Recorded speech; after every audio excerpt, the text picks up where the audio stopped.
Could I get a motion to approve the minutes?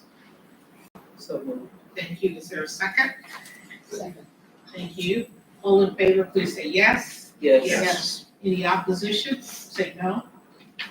Okay, January 14 minutes stand approved. The November 21st minutes, are there any questions or corrections?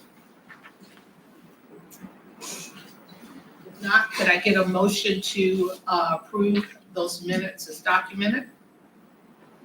So moved. Thank you. Is there a second? Second. Thank you. All in favor, please say yes. Yes. Any opposition? Say no. Okay, the minutes for November 21st also stand approved unanimously. We're at the section of our meeting for public comments. Good afternoon. Would you folks like to share anything? We're just here to observe, Okay, just see what's going on, that's all. okay, well, welcome. Thank you. We'll move into staff reports, starting with our director's report.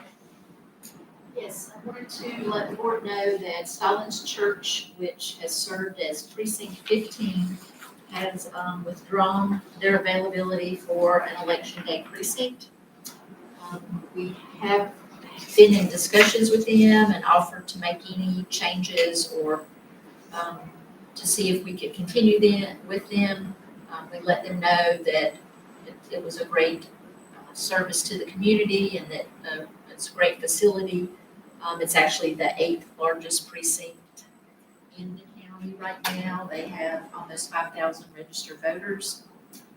There were some members of the church that wanted to discontinue that partnership. So the trustees voted on it and we did receive official notification February 4th. So we're in the process, Philip's kind of leading that to look for a new location, the spot, see if there's any tax-funded facilities or community or churches that we could possibly use moving forward. We had started last year a new program where we were meeting with the contacts from each precinct, kind of as a follow-up from elections to see if they were having any issues, if there were anything we could do to make the process smoother on election day, which went well.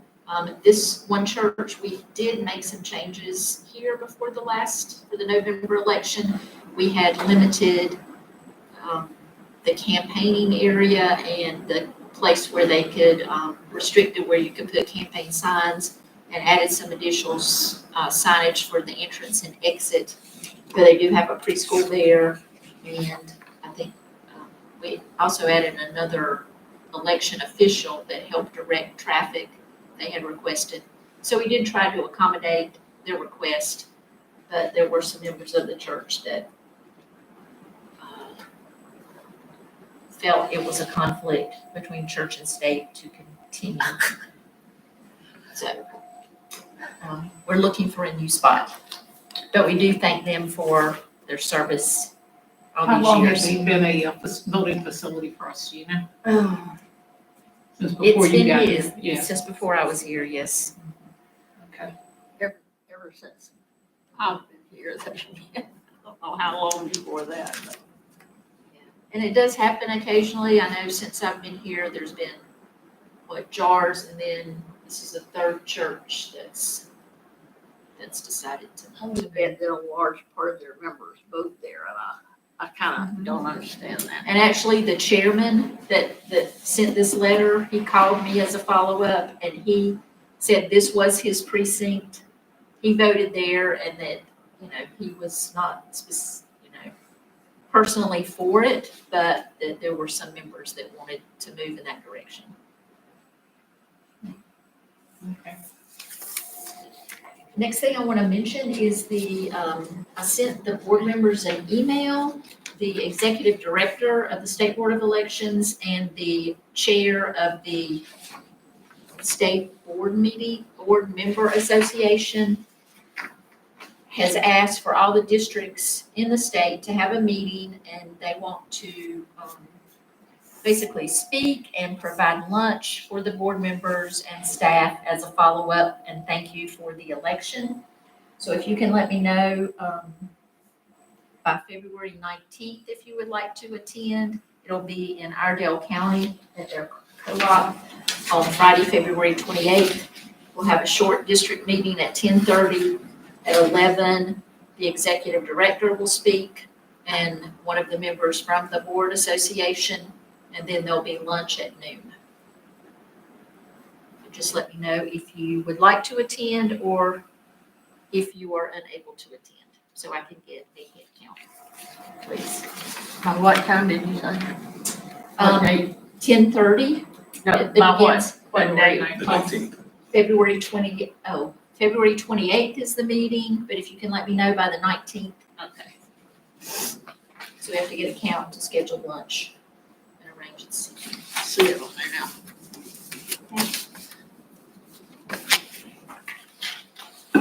Voter outreach, we're making efforts to get back on track with that through the end of January.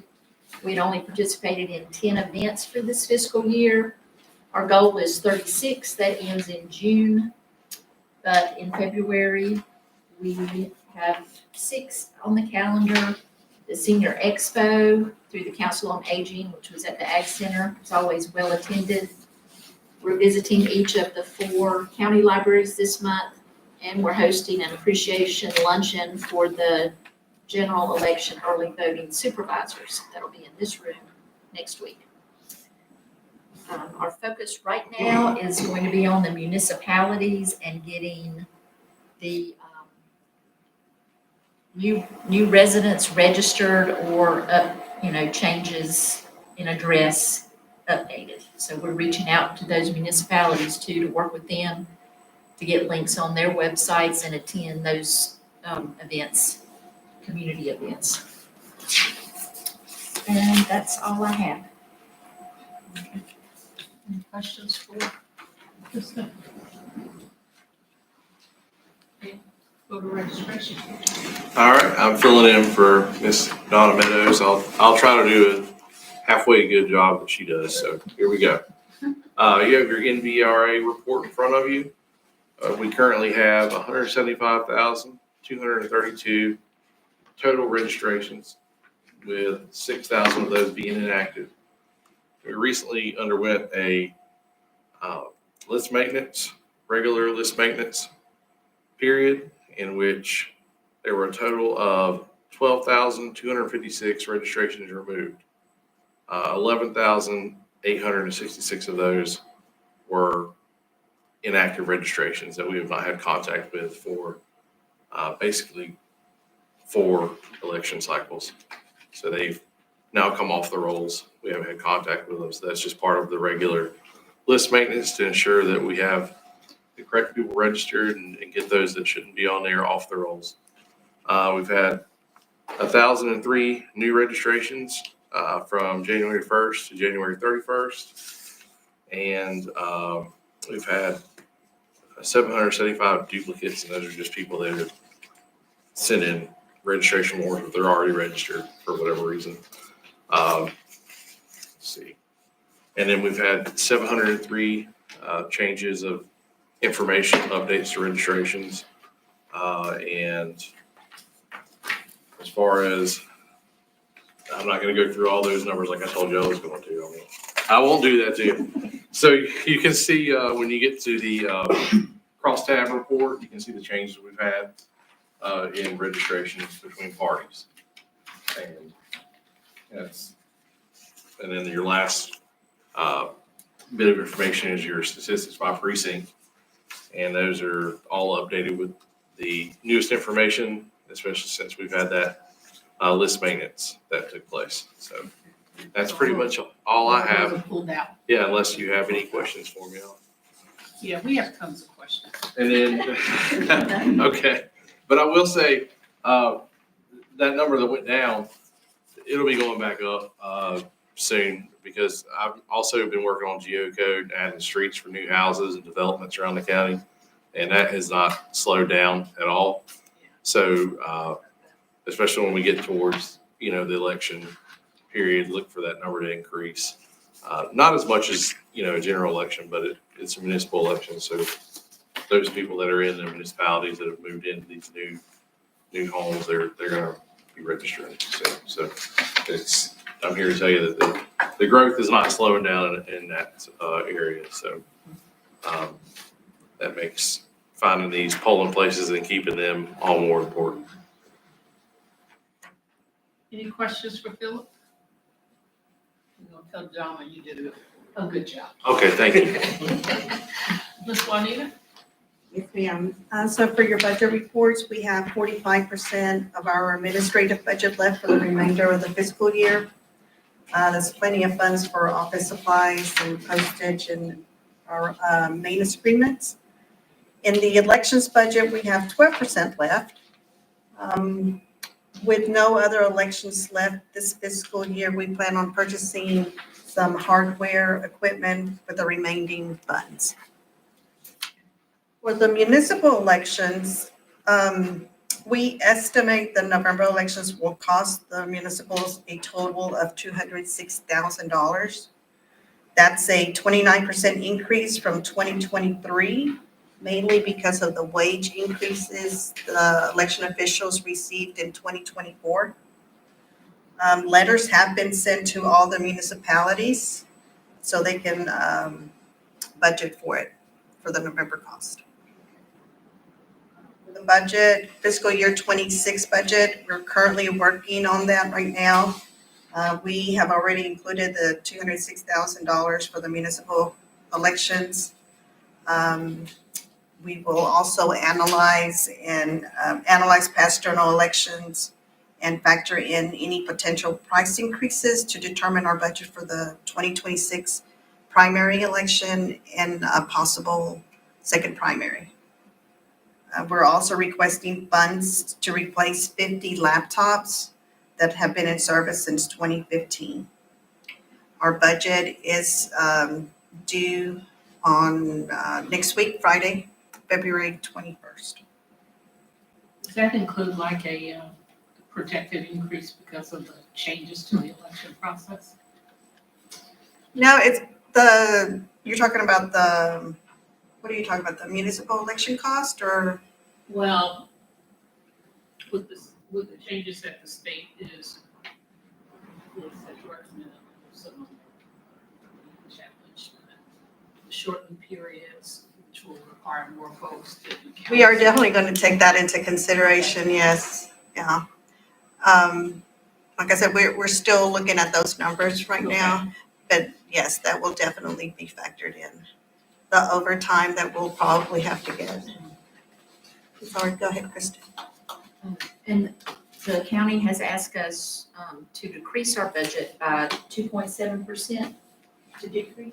Decrease. A cut, yes, 2.7% again this year. And I also want to mention that wage increase that Juanita mentioned, that the cost of the municipal elections has gone up. That was the early voting and election day workers, which the county increased at that last wage and comp study. It was not an increase we asked for. The increases we asked for were denied. However, management increased those election officials, and that is why the cost of that has gone up so much. And so that cost is passed on to the municipalities. They can just do that without asking us if we need that or whatever. Yes. That's Apparently. an ongoing discussion. But They've yes. never been able to do that before.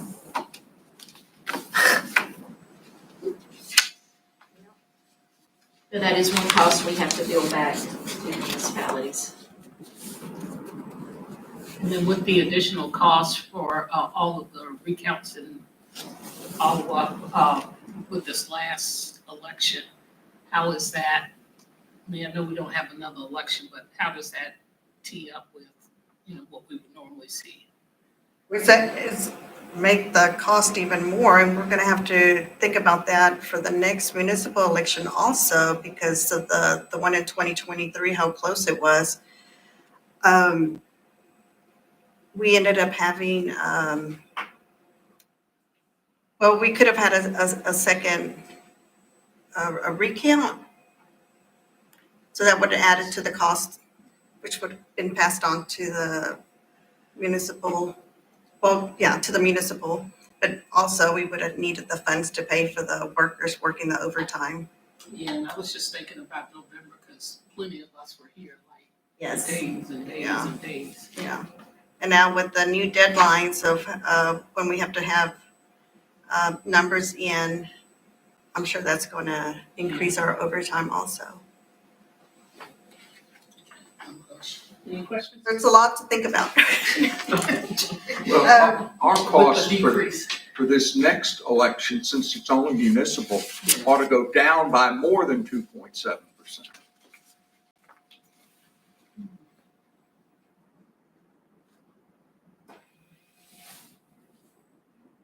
So, The municipality's picking up the tab. Well, yeah, they pay for certain costs. There's only certain costs we can bill them. We can bill them for the rent for the precincts, equipment delivery, the ballots, the election officials, For overtime. overtime, but just like the regular administrative cost. Right, we I can't understand Directly that. bill them for. Yeah, I'd be worried about 2026 rather than 2025.